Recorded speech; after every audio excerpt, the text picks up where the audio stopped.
Welcome to another edition of the Empty Wagon Fantasy Football Podcast. Here with me and Brad and Josh. Ooh, messed that up. All right, whatever. We'll do it live. Do it live. We have a nice little Monday night game to recap for you, and then we got some Thursday preview, and then got a couple little questions coming out. Yeah, we got some from questions. the Twitter sphere. Yeah. How you doing, Josh? I'm good, man.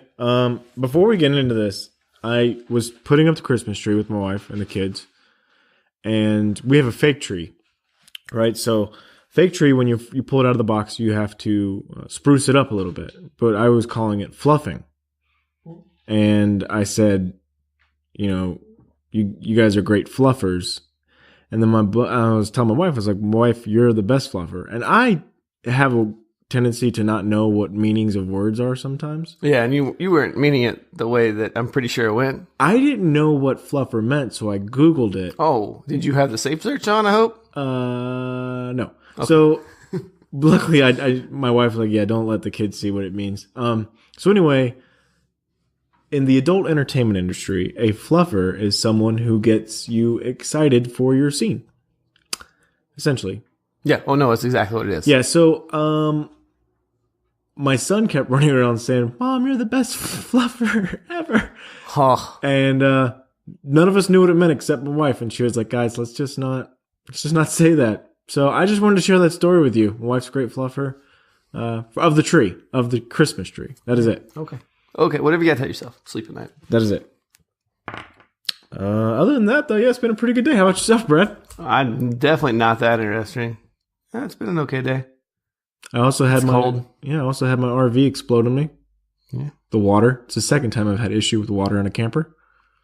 The other time I overflowed it, so I'm really learning a lot.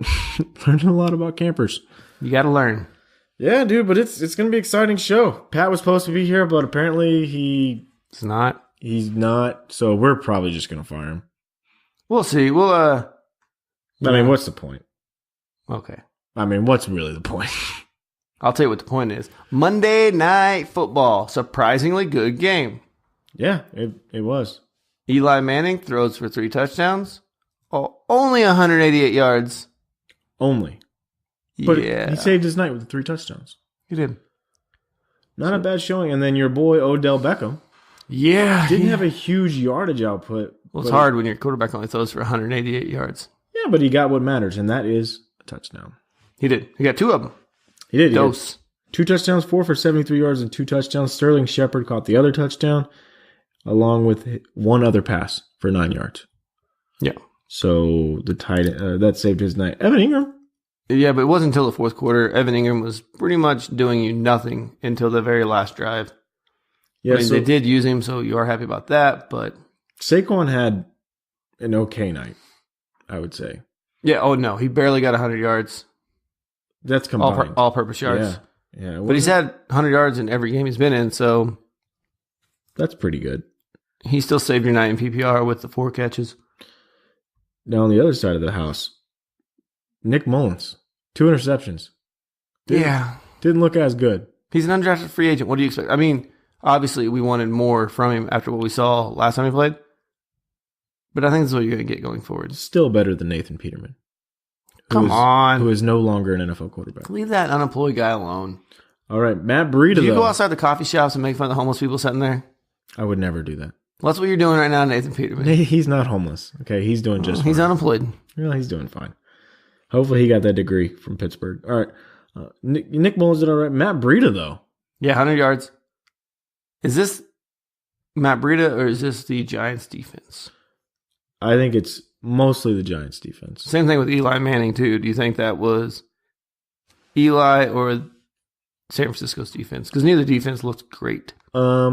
Actually, I think the defense stymied Eli a little bit. They only sacked him one time, though. San Francisco actually has a fairly, not a great pass defense, but it's fairly decent. They're certainly not the Kansas City Chiefs. And, I thought they were all right. If you look, Eli actually recently has been putting up more yardage than what he has in recent weeks. He just wasn't getting the touchdowns. This game was opposite. So, okay. George Kittle. It's pretty good. Top 5 tight end rest of season. He's pretty good. He's going to get the volume. Obviously, it sucks. He's going to be on bye this week, so you can't use him. but 10 targets. Caught 9 of them. Yeah. So they said at the start of the game, Nick Mullins has completed 90% of his passes, over 90% of his passes to Greg Kittle. It's 60% to everybody else on the team. What? Yes. So they're really working together. Yeah. So he loves George Kittle. Nice. George Kittle, though, I mean, I think he's right up there. I think he is the tight end in the future, and he has possibly jumped Gronk. Is he the only valuable pass catcher on this team? Yes, and he's a straight up. I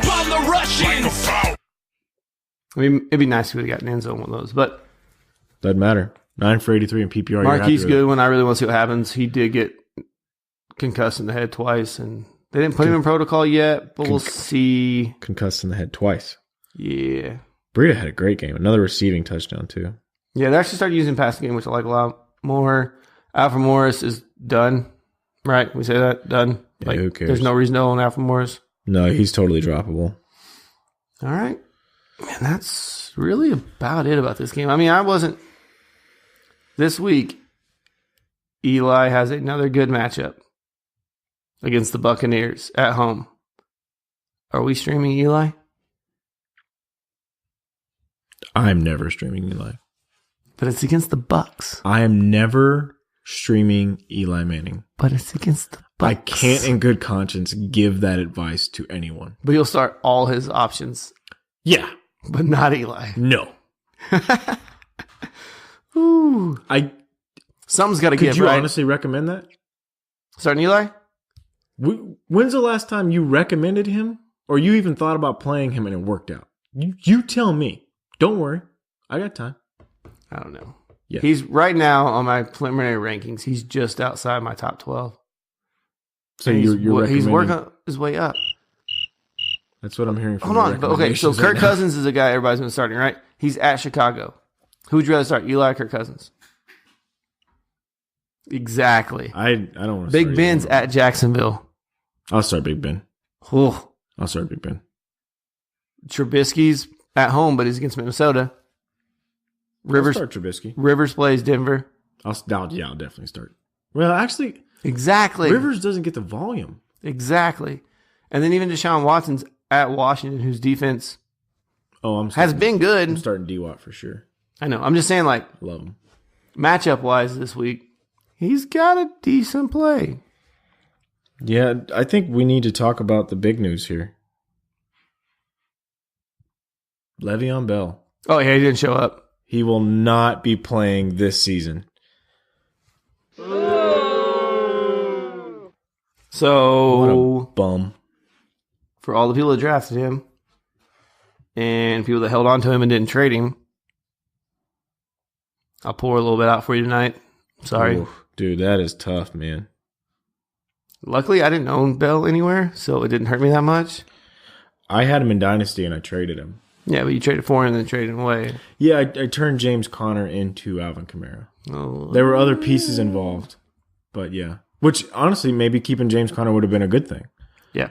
Would have been a great thing. He's on a timeshare like Alvin Kamara. So with Bell not coming back, James Conner in concussion protocol, are you adding any of the the Steelers backups? No. Stephen It's Ridley. James Conner or nothing. Okay. Especially at Jacksonville this week, which isn't a good matchup anyway. You're getting ready for your playoff push. If you have spots on your roster, okay, and you want to start doing some handcuffs, I don't like having handcuffs. I would rather have those defenses that I'm going to need throughout the weeks. Yeah. If I make it that far. And yeah, that's pretty much it. I'm not huge on handcuffs. If your whole team hinges on this one position, then yes, absolutely. Like last year, I had to have James Conner and Le'Veon Bell. Without Le'Veon Bell, I had nothing. James Conner ended up getting hurt anyway. But yeah. And Le'Veon Bell didn't, so it worked out. But yeah, he's done, man. It's kind of a bummer, dude. Yeah, I mean, he was probably in most drafts, depending on when you drafted, he was anywhere from a top 3 pick to maybe an early second. I don't think many drafts he lasted past the second round.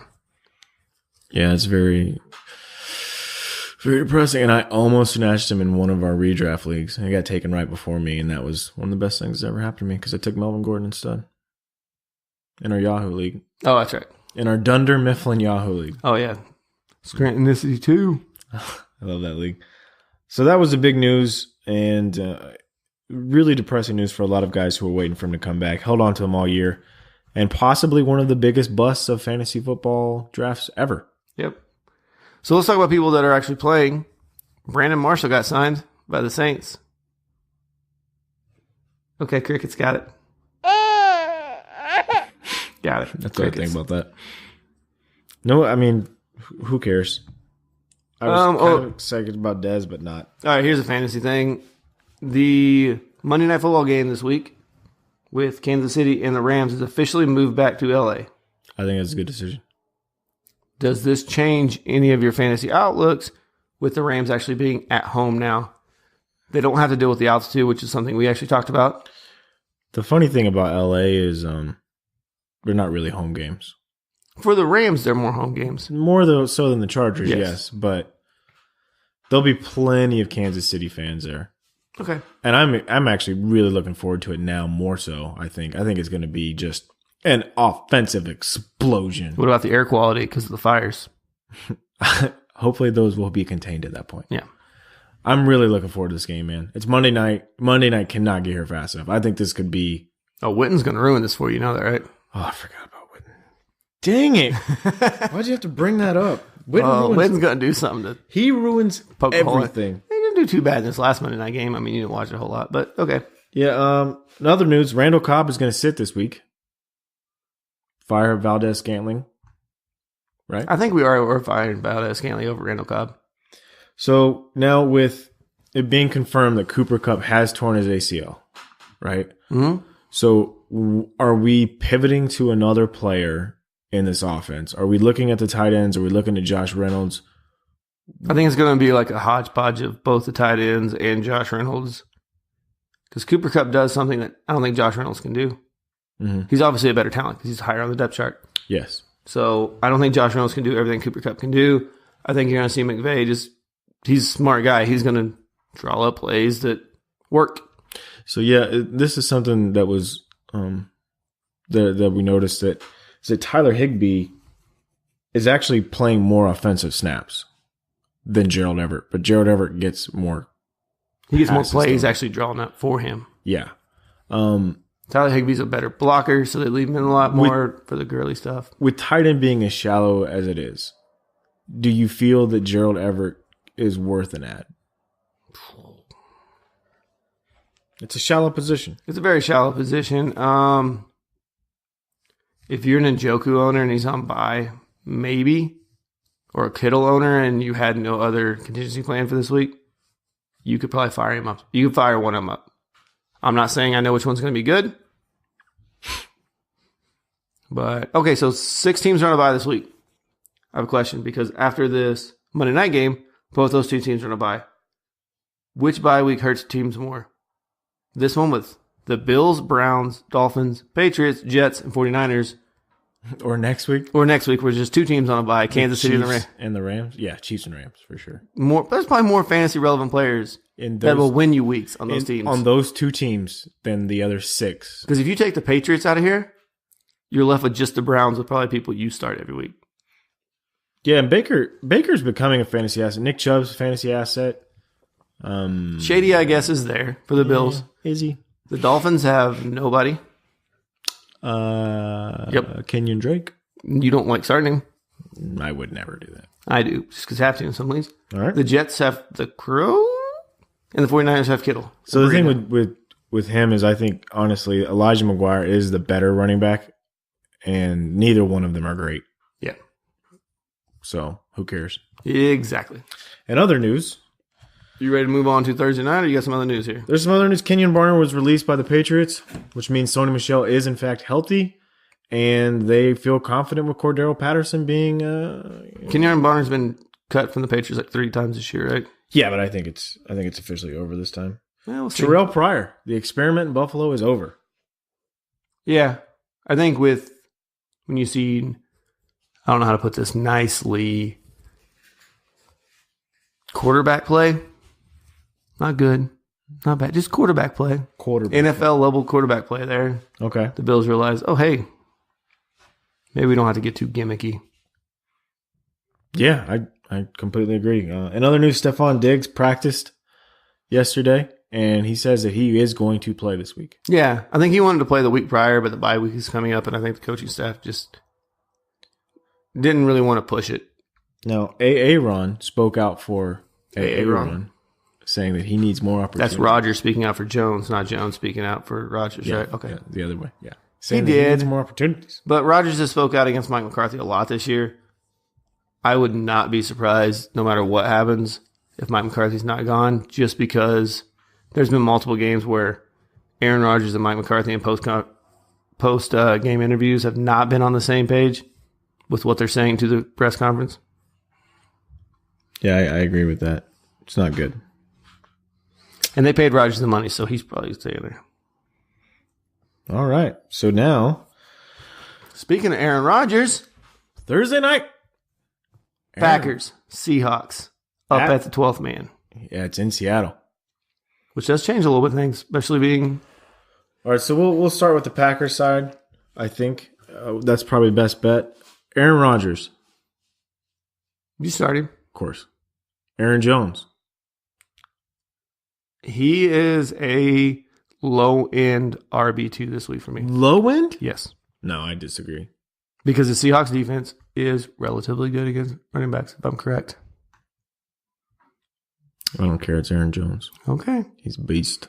He's a beast. So, would you rather start Aaron Jones in your flex or Sammy Watkins? Asking for a friend. Sammy Watkins.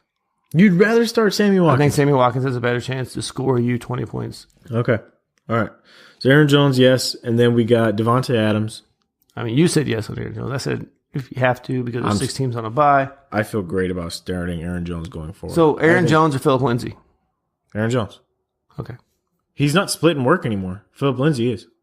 Yeah, but even when he did, it didn't affect him. I like Aaron Jones, dude. Okay. I'm not just saying that because I have him in one of my teams. I feel like he is the man in Green Bay now.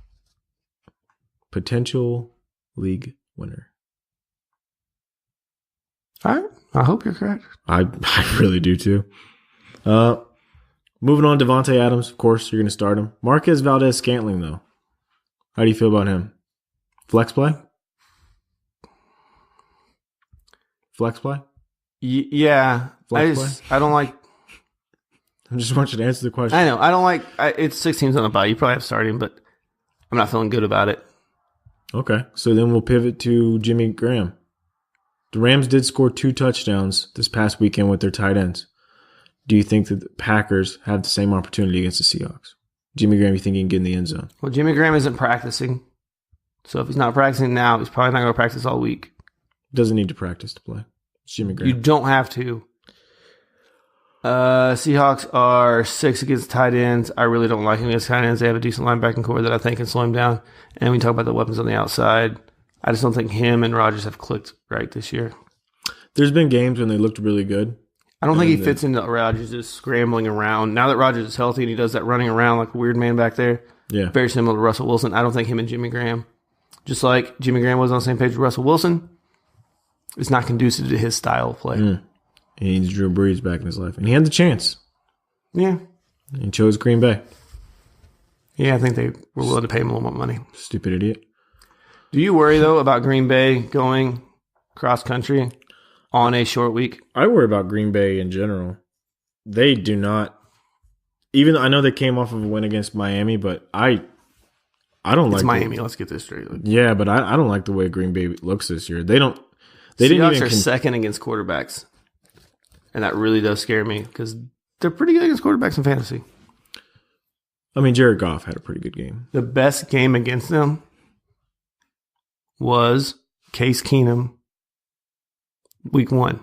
That just doesn't even make any sense. I guess Jared Goff last week had 21. But other than Jared Goff last week, which we can say that Rams offense is a whole nother caliber than most other teams. Yes. Other than maybe Kansas City. They're elite. Yes. So, Case Keenum. Whew. Yeah, that was clearly a mistake. I think the Seahawks were still trying to figure out their defense at that time because they had so many pieces missing from last year. Yeah, they have and it's a young defense, too, that they're getting better. So I wonder on a short week how Aaron Rodgers performs. I mean, it's Aaron Rodgers. I don't want to count him out. I want to start Aaron Rodgers. You drafted him to start him. Yes, but it's not one of those situations where You feel I haven't felt good about starting Aaron Rodgers all year this year. I mean, you look, they lost to the Patriots by 2 touchdowns. The Patriots got worked by the Titans. And I'm not saying that, that was a trap game or anything like that, but the Patriots are not that great of a football team this year. And the Packers really aren't a great football team this year. The defense has holes in it. They got rid of one of their better players in Clinton Dix. And on top of that, the play calling in Green Bay, it's not been good. So would you rather start Aaron Rodgers against Seattle or Ryan Fitzpatrick against the Giants? I'd still rather start Aaron Rodgers. Yeah, you're never gonna count Aaron Rodgers out. I got Fitz a spot up in one of my rankings right now. Fitzpatrick will probably throw for 400 yards and no touchdowns. No, that ain't gonna happen again. That hasn't happened since the 60s. That's what you say. All right. You gonna move over to Seattle now? Yep, Seattle. Russell Wilson. You ha-han? I like Russell Wilson. Do you? He's running now. I think that's what we love about Russell Wilson. He's running now. He ran for over 90 yards last week. He ran for over 90 last week. He ran for over 60 the week prior. He has more rushing yards in the last 2 games than he did the whole rest of the season. That's a big deal. That is a big deal. That's a game changer for him going the rest of the way. I do like him a lot this week. Packers are supposedly good against quarterbacks, but supposedly they played Mitchell Trubisky in week 1 when I think we can all admit that wasn't the Mitchell Trubisky we know now. Kirk Cousins lit them up. Yeah, they stopped Buffalo and Alex Smith. Yeah. Exactly. Okay. Jared Goff lit them up. They slowed down Tom Brady, but Tom Brady hasn't been right. And then they had Miami last week, which, meh. Yeah. So I think Russell Wilson's a great play this week. He has gotten back to moving around a little bit. And I do feel that he's got a pretty strong connection. I think better this year with Tyler Lockett than Doug Baldwin. Yeah. I mean, I don't think Doug Baldwin's healthy. I think we can all say that straight up. Doug Baldwin's not healthy. With that being said, you start Lockett? I would rather start Lockett than Baldwin. I mean, because you don't have Julian Edelman. You're not going to have Josh Gordon. There's some players that you're missing this week. Yeah. You're not going to have Jarvis Landry. So I think Tyler Lockett is a fine. But what about Doug Baldwin? Flex play. What about him? You want to start him too? I don't even want him on my team. Okay. Yeah, I don't want to drop him because we've seen Doug Baldwin flash. Not this year, but... Yeah, I mean, what's my incentive to keep him on my team? I don't know. There isn't one. He's clearly not right. Before we get to the running backs, Seattle, tight end, which one's it going to be? Vanette. Okay. Stumbling, bubbling Ed Dixon ain't going to roll into the end zone? I'm not buying the Ed Dixon hype. I think if it's going to be one of them, it'll be Vanette. Okay. And now the whole mess of the running back. And it is a mess. Chris Carson's practicing. He is practicing. Do you think he plays?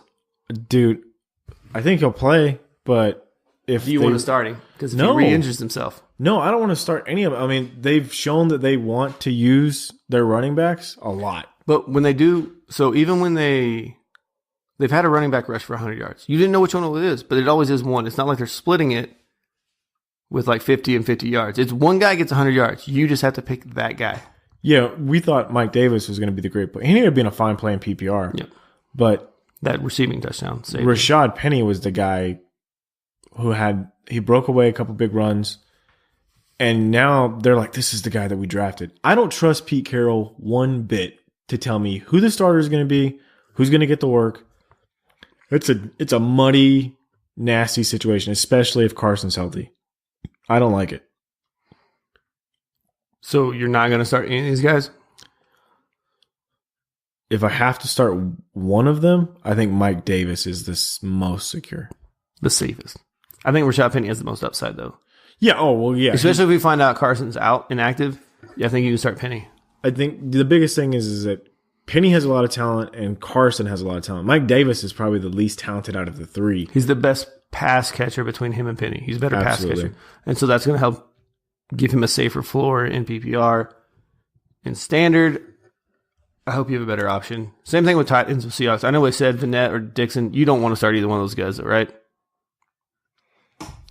I would start Vanette. Over Jimmy Graham? Yes. Okay. Well, that surprised me. I hate Thursday night games, though. Over Jack Doyle? No. Andrew Luck loves them tight ends. I might even start Mo Alley Cox over Jimmy Graham. No, I wouldn't do that. Come on. But he does have 2 touchdowns this year already. All right. And DST-wise, we starting the DST? You know, because the Bills aren't playing, so we don't have a defense of the week yet. You know, I'm starting to think that maybe Seattle... Actually, hold on. According to ESPN, 1, 2, 3, 4 of the top 5 teams that give us the most points to defenses are on a bye this week. There's some bad offenses. That are all on bye this week. I really think that, you know, I kind of like Seattle's defense in this matchup. It's in Seattle, and their defense has been playing short better. week. Yeah. I kind of like it, honestly. It's Aaron Rodgers, though, man. It's so hard to take a defense against Aaron Rodgers. Not really. Look what he did to the Bears. Potato, tomato. I mean, that was week 1, but still. That was a long time ago. Look at what he did in New England. 17 points is what that offense got. Yep. Against New England, which has one of the worst defenses in the NFL. Not as much anymore. One of the 10 worst defenses in the NFL. All right. And Packers defense, no way. Bottom third. No. Okay. No. Sebastian Janikowski. Who cares? Mason Crosby? Well, he ain't going to miss like 17 kicks again. Kickers don't matter. All right. Now that we're done with that. Woo! We will go ahead and get to everybody's favorite segment. It's the little guys helping the little guys because the big guys don't have time for the little guys segment. All right. This one comes from D-Tomp. What is Golden Tate's value heading into the fantasy playoffs? Is he a wide receiver too? Golden Tate's value heading into fantasy playoffs. No, not right now. He's not. He's a wide receiver 4 for me right now. Yeah, I was going to say, I don't even feel comfortable flexing him right now. Yeah, he's a wide receiver 4. He's got to hurry up and adjust this offense. And even if he does, what is he, the 4th option on the team? Nelson Aguilar is not going away. We saw that on Sunday night. Nelson Aguilar is not going away. And if he's in the slot, Golden Tate, you can't put both of them in the same slot. You can't put both of them in the same. That's a fact. Also with Zach Ertz on the side, you can't have 3 guys running slot routes. That's a fact. So you literally cannot do that. No, unless there's an injury to one of these wide receivers, and it has to be like Nelson Aguilar or Jordan Matthews or Zach Ertz. If an injury happens to Alshon Jeffrey, that doesn't help me with Golden Tate at all. Yeah, this isn't a situation like Amari Cooper where he switched teams, they force fed him. I even think DT Demaryius Thomas is going to be better for Houston than Golden Tate will be for Philadelphia. Philadelphia, they just look lost right now. I don't see them repeating. When you get worked over by the Cowboys like that, I'm not buying it. All right, this comes from Bring back Nick Foles. What? Oh, bring back Nick Foles? Yeah, I don't think that's going to help. This week, Alshon Jeffrey, Corey Davis, or Mark Ingram for your flex. All right, first off, who was that again? This comes from Kuya. Okay. Kuya. Kuya. All right. Mark Ingram, Alshon Jeffrey, or Corey Davis. And your flex. Want to say Mark Ingram just because I love running backs. Yeah, and we're going to have to give an answer for standard and for PPR because he didn't. Standard is Mark Ingram. Yes. PPR, I lean Davis over Alshon. Corey Davis. I think it's here, dude. I think Corey Davis. I think the breakout could be here, but I do feel that Mark Ingram is your safest. And I don't even really say he's playing Philadelphia. It's not that safe. Corey Davis, then. Corey Davis at Indianapolis, great matchup. Mariota he'll have probably 14 to 15 targets. Yeah. Yeah. Are you concerned with James White fantasy value going forward? This comes from Kevin Olsta. Are you concerned with James White fantasy value going forward? No. He gave out some points. Said with Sony Michel coming back, Brady looking kind of meh, and Belichick doing things like sticking a punt returner in the backfield. So that punt return in the backfield did not take away from his pass catching, though. No. He's thinking James that the White is Patriots have exactly what lost. James White is. Now, are you going to get the production you got earlier in the year from him? Probably not, but let's be honest. Nobody expected those kind of numbers from him. No. And if you're relying on James White to get you 20 to 25 points a week, you were not preparing yourself properly. Yeah, he was normally a flex play. Yes, he is a Theo Riddick. Even Theo Riddick's best years, he was getting you hopefully 15 points in PPR. I agree. So, am I worried about his going forward? No, but am I thinking he's going to do what he did the first half of the season? Heck no. No. I think he's starting to calm down a little bit. All right, so with Hugh Jackson being hired by the Bengals, would you? Who cares? All right, next question. Sorry, Michael Fuller. We do not have time for you. All right. Sanders or Sutton the rest of the way? I have both of them, and it's half-point PPR. This comes from Kevin Ford. Emmanuel Sanders the rest of the way. Like, I mean, he's still the number one option there. Yeah, I agree. Even if Sutton's a number 2, he's an unproven number 2. We answered this question earlier from Holscher's Fantasy Huddle. Is Bell the worst pick of all time? It's pretty close. He's tied for it. Anybody that got hurt mid preseason or anything. Yeah, so you would say points. Like Jerick McKinnon is tied with him. But Jerick McKinnon wasn't the highest draft pick. Even all Jerick McKinnon's height wasn't there. I'd have to go back to I'm trying to think of a guy that got hurt preseason that was probably this highly touted. I can't think of one on top of my head, but even David Johnson last year, he played you 3 quarters? Yeah. And that was a similar situation because it was always he might come back, he might not, so you held him the whole year. It's been a sad situation, the whole thing with Le'Veon. Oh, and I understand what he's doing. Get money. Get paid. Yeah. I mean, he's doing it for the rest of the players, too. Not just everybody's saying he's being selfish, but he's not really. He gave up $14 million to not play. Exactly. That's not really a selfish thing. No, and I think the thing we haven't talked about is it's got to really upset him even more when Kirk Cousins and these quarterbacks are getting a lot of guaranteed money. $84 million. Yeah. His is all guaranteed. Didn't Alex Smith, most of his was guaranteed as well? Yeah, but wasn't $45 million of Gurley's guaranteed too? Out of his 60? Yeah, but that's not the whole $80 million that you just get. Even David Johnson only got 39. 39 overall, not even guaranteed. 39. I think he just looks at all the other major sports in America and just sees these guys are all getting paid. I want to get paid too. I have a certain number of years. You guys already said when I hit 30, I'm done. Yeah. Well, he just wasted a year. All right, so this comes from Tony. At what point do you give up? I'm 2-8, still fighting, but at what point do you just say it's over? It depends on how spiteful and how much you know the people in your league. Yeah, I mean, I think for me, is there a penalty for last place? If there's a penalty for last place, I'm definitely not ever giving up. But also, with that being said, are you in Dynasty? So are you trying to tank to get the first pick next year? See, I think good Dynasty leagues, there should be something in place to prevent that from happening. No, NFL does it. No, I understand that. Like, real sports teams do this. The Sixers called it the process. They did. For years. And people knew what they were doing. And they got Jimmy Butler now. Yeah. They're doing all right. So, the process. For Dynasty. Wasn't that your strategy for Dynasty for a little bit this year? It was never my strategy. It was close to it. I'm winning it all. All right, but okay, so Dynasty, I can understand it. In redraft, though, at 2-8, I'm ready to give up. I'm ready to give up as well, but I also look at the rest of my schedule and see, am I playing people that have their playoff hopes on the line of beating me? You want to be a spoiler. Yeah. Yeah, of course. Especially if it's been a big trash talker that's been talking crap to me the whole time. Oh, yeah. I'm going out there trying to just ruin, like, oh, hey, how's it down the consolation bracket with me, huh? I might only have 3 wins, but one of them's against you. That's true. That hurts real bad. All right, and then we got one last question. This one actually wasn't a little guy's question. This is a question straight to us, so we're kind of excited about that.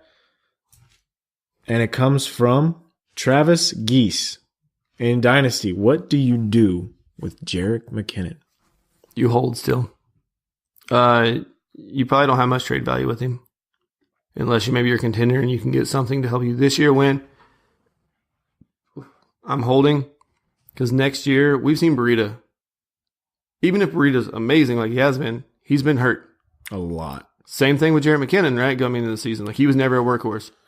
I think this is what Kyle Shanahan wanted from the get-go, was two backs that are similar skill sets that he can rotate. Yeah. And you can give them really close numbers, so like a 27 and a 21, and they don't even know who's on the field. They don't even know. I don't think I do 23 and 28. You know, I do that sometimes with the Texans running backs. 26, 28. Yeah. Lamar Miller and Alfred Blue. I'm like, oh yeah, Lamar Miller scored. And it's like, freaking Alfred Blue. Because you only see the two. You can't see the other side. It just ruined my life. Yeah. Or if it's kind of folded up a little bit and you don't see the whole thing. Yeah. That's what I'm saying. Like, they're two similar backs that have very... I think Jerry McKinnon is a little better in the passing game, especially, than what they've used Breida for. I don't know if Breida is that bad or they just haven't utilized him there as much. His catch rate's not great, so that could be a reason. I still think Jerry McKinnon will be the number one back next year.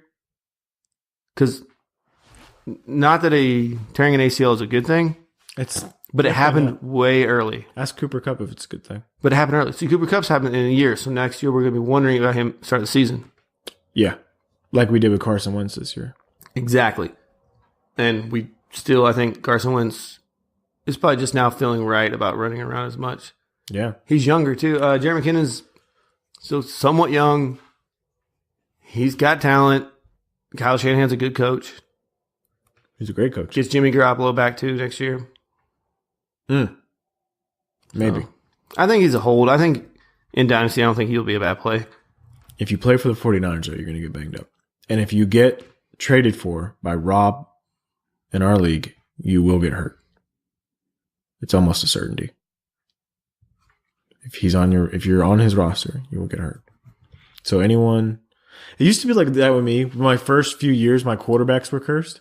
Yeah. 3 out of my first 4 seasons playing fantasy football, my quarterback broke their collarbone. Tony Romo, Nick Foles when he played for the Eagles the first time, and Aaron Rodgers. They all broke their collarbone. I was cursed for a little bit. You were? For a little bit. You just had to have a bad fantasy season to break that curse. Yeah. 3 out of my first 4 years had to have a bad fantasy. I learned my lesson. Yep. Don't take it for granted. Don't take it for granted, yeah. And Aaron Rodgers has broken that collarbone twice now. Yeah. I don't think it's collarbone anymore. I think it's just a metal plate. Yeah, well, it's still prone to breaking. All right. Anything you want to add about Jerry McKinnon? What do you think? I honestly think that, like you said, especially in Dynasty, you have to hold him. I think if it's a smaller league, like a 5-keeper league, you got to cut him loose. If you've held him this long, though. But so that's the thing, though, is in 5 keepers, I can probably come up with, on a competitive team, I could probably come up with 5 members of my team who I feel like I would rather All right, so if he's on the bubble, who would you rather keep? Let's say 5 or 6 keepers. Him or Darius Guice? Guice. Okay. We've seen nothing from Darius Guice. I'd rather keep him. Okay. Jerick McKinnon's injury prone. They clearly want to run the ball, especially with Alex Smith behind the helmet in Washington. Their offensive line will be healthy next year. Maybe. We don't know that. You can't guarantee health. I can't guarantee Jerick McKinnon's health. I can guarantee Darius Guice is a little bit more. I would rather have him, personally. Okay. Those guys are very similar situations. Throw another name out there. I'll just do this all day. Alex Collins. I'd rather have Jerick McKinnon. Okay. Alex Collins will be unemployed by the Ravens after this season. Yeah, it's sad to say. And you know what's funny? You could see him going to like the Patriots and dominating. Yes. Yeah, and he will. They're going to be like, oh, little table scraps over there. You know what? Come on over here, Mr. Alex. We'll let you river dance. It's cool. Yeah, we'll take your table scraps over here. We got a big Irish gathering down here in New England. I think he has to make a small detour through Cleveland first before New England can pick him up, and then after that. No, Cincinnati. Yes, Cincinnati. That's where they get their running backs. Yes, you're right. Cincinnati. They cut through Cincinnati. Yeah. So that's why he always says we're moving on to Cincinnati. It wasn't about playing them, going to get a running back. It's going to go get a running back. Yeah, you're right. That's where they get them from. All right. Anything else? Any parting shots? Don't ever pick with your heart whenever you make a bet based on a position. Oh, I always bet with the heart. Because that way, even if I lose, I know I went with my gut. All right. That has not paid off very well for you. 2 weeks in a row, whenever Pat shows up, we will do a pie in the face for Brad. All right, hit us up on Twitter, EmptyWagonFF, at Tack Jones, at FF Josh Hughes. If you want to talk to Pat, let him know that you miss him, I guess. It's at HattrickPat37. If you don't miss him and you want to be fired, let him know that too. At Elsa the Aussie, tell her to tell him. Yeah, really, you should hit Elsa the Aussie up. She's got a lot of info for you. We love you guys. We thank you, and we hope that we can help you win your fantasy season. Woo! Later.